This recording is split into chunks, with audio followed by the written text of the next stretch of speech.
আসসালামু আলাইকুম এভরিওয়ান। ইউনিফুডিস থেকে সবাইকে আমন্ত্রণ জানাচ্ছি আমার আজকের আরও একটি রেসিপি দেখার জন্য। আজকে তৈরি করে দেখাবো মুচমুচে বাঁধাকপির পাকোড়া। শীতের এই সময়টাতে বিকেলে চায়ের আড্ডায় বাঁধাকপির পাকোড়া খেতে কিন্তু দারুণ লাগে। বাঁধাকপির এই পাকোড়াগুলো তৈরি করা যেমন সহজ, খেতেও কিন্তু খুবই মজাদার। ঘরে থাকা সামান্য কয়েকটি উপকরণ দিয়ে এই পাকোড়াগুলো তৈরি করে নেওয়া যায়, আর তৈরি করা এত বেশি সহজ যে কেউই তৈরি করে নিতে পারবে। বাচ্চা থেকে বড় সবাই কিন্তু এই পাকোড়াটা খুবই বেশি পছন্দ করে। আর এই সময় প্রচুর বাঁধাকপি পাওয়া যায়, তাই এখনই সময় বাঁধাকপির পাকোড়া তৈরি করে খাওয়ার। আশা করছি আমার আজকের রেসিপিও আপনাদের কাছে ভালো লাগবে আর সহজও লাগবে। ভালো লেগে থাকলে আমার চ্যানেলটি সাবস্ক্রাইব করবেন প্লিজ, আর সেই সাথে লাইক, কমেন্ট ও শেয়ার করে পাশেই থাকবেন।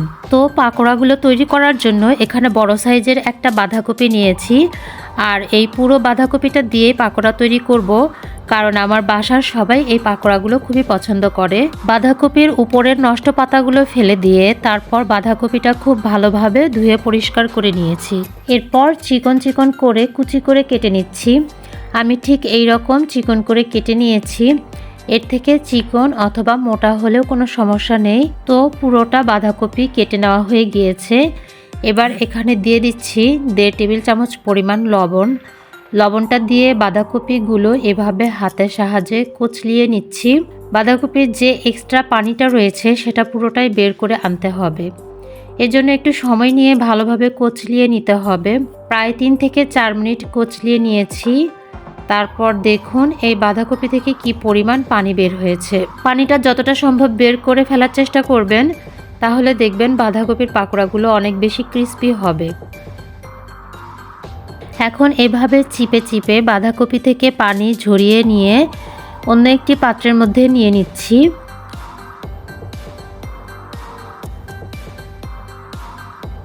আর দেখুন বাঁধাকপি থেকে কি পরিমাণে পানি বের হয়েছে, এগুলোকে ফেলে দিব। এবার এর মধ্যে দিয়ে দিচ্ছি 1 কাপ পরিমাণ পেঁয়াজ কুচি, দিয়ে দিচ্ছি 1 চা চামচ পরিমাণ শুকনা মরিচ গুঁড়া, এবার দিয়ে দিচ্ছি 1/2 চা চামচ পরিমাণ হলুদের গুঁড়া, তারপর দিচ্ছি 1 চা চামচ পরিমাণ জিরা গুঁড়া, আর দিয়ে দিচ্ছি 1 চা চামচ লবণ। লবণটা অবশ্যই বুঝে দিবেন। এখন দিয়ে দিচ্ছি 3 থেকে 4টি কাঁচামরিচ কুচি। আগেও শুকনা মরিচের গুঁড়া দিয়েছি, আর এখন কাঁচামরিচটা দিয়ে দিলাম, কারণ পাকোড়াগুলো ঝাল ঝাল করে তৈরি করব। আপনারা আপনাদের টেস্ট অনুযায়ী ঝালটা দিয়ে নেবেন। দিয়ে দিলাম 1/2 কাপ পরিমাণ ধনিয়া পাতা কুচি, আর দিয়ে দিচ্ছি 1/2 কাপ পরিমাণ বেসন ও 1/2 কাপ পরিমাণ শুকনা চালের গুঁড়া। চালের গুঁড়ার পরিবর্তে আপনারা এখানে কর্নফ্লাওয়ারও ব্যবহার করতে পারেন। কর্নফ্লাওয়ার অথবা চালের গুঁড়া এগুলো পাকোড়াকে ক্রিস্পি করতে সাহায্য করে। এবার এই সব কিছুকে একত্রে ভালোভাবে মিক্সড করে নিচ্ছি। এখানে কোনো পানি অ্যাড করতে হবে না। সব কিছু একত্রে মিশিয়ে নেওয়ার পর দেখতে পারবেন একটা আঠালো মিশ্রণ তৈরি হয়ে গেছে। এবার এখানে দিয়ে দিচ্ছি একটা ডিম। ডিমটা দেওয়ার পরে আবারও ভালোভাবে মিশিয়ে নিলাম। আর সবশেষে এখানে দিয়ে দিচ্ছি 1 চা চামচ পরিমাণ আদা রসুন বাটা। এখানে আদা রসুন একসাথে পেস্ট করা আছে। আদা রসুন বাটাটা দেওয়ার পরে আবারও একসঙ্গে ভালোভাবে মিশিয়ে নিলাম। দেখতেই পাচ্ছেন খুব সুন্দর একটি মিশ্রণ তৈরি হয়ে গেছে, অনেকটাই আঠালো নরম। এখন এখান থেকে খুব সুন্দরভাবে পাকোড়া শেপ তৈরি করা যাবে। আপনারা আপনাদের ইচ্ছা মতো পাকোড়া শেপ তৈরি করে নিতে পারবেন, তবে আমি পেঁয়াজু যেভাবে তৈরি করা হয় ওইভাবে শেপ তৈরি করে নিচ্ছি।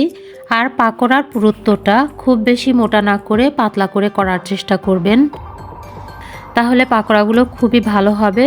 তো চলে যাচ্ছি চুলায় পাকোড়াগুলো ভাজার জন্য। চুলায় একটি প্যান বসিয়ে পর্যাপ্ত পরিমাণে তেল দিয়ে আগে থেকেই গরম করে নিয়েছি। এরপর একে একে পাকোড়াগুলো তেলের মধ্যে ছেড়ে দিচ্ছি। আর এই পাকোড়া ভাজার জন্য তেলটা খুব হাই হিটে গরম করবেন না, তাহলে দেখবেন পাকোড়া দেওয়ার সঙ্গে সঙ্গে উপর থেকে খুব দ্রুত কালার চলে আসছে, আর ভেতর দিকটা খুব ভালো করে কুকড হবে না। তাই পাকোড়াগুলো একটু সময় নিয়ে ভেজে নিতে হবে, তাহলে দেখবেন ভেতরটা যেমন কুকড হয়েছে আর উপরটাও তেমনি ক্রিস্পি ও মজাদার হবে। খেতে জাস্ট অসাধারণ লাগবে। 8 থেকে 10 মিনিট ধরে উল্টিয়ে পাল্টিয়ে সুন্দর একটা কালার আসা পর্যন্ত ভেজে নিব। তো দেখতেই পাচ্ছেন পাকোড়াগুলোর কালারটা কেমন হয়েছে। এর থেকে আর বেশি কালার নিয়ে আসবো না, আমার কাছে এই কালারটাই সুন্দর মনে হয়েছে। এর চেয়ে বেশি কালার আনলে দেখতে ভালো লাগবে না, আর উপরটাও বেশ ক্রিস্পি হয়েছে। এই পর্যায়ে তেল ঝরিয়ে উঠিয়ে নিচ্ছি। আর একইভাবে সবগুলো পাকোড়া তৈরি করে নিয়েছি। একটি বাঁধাকপি থেকে বেশ অনেকগুলো পাকোড়াই তৈরি হয়েছে, আর অনেকজনই এই পাকোড়াগুলো খেতে পারবে। আর পাকোড়াগুলো কত বেশি পারফেক্ট হয়েছে দেখুন। তো রেসিপিটি আপনাদের কাছে কেমন লেগেছে আমাকে কমেন্ট করে জানাবেন, আর আপনারা বাসায় অবশ্যই ট্রাই করে দেখবেন। তো আমার পরবর্তী ভিডিওর নোটিফিকেশনটি পাওয়ার জন্য বেল বাটনটি ক্লিক করে রাখবেন। আর আজকের মতো এখানেই শেষ করছি। সবাই অনেক ভালো থাকবেন, সুস্থ থাকবেন। আল্লাহ হাফেজ।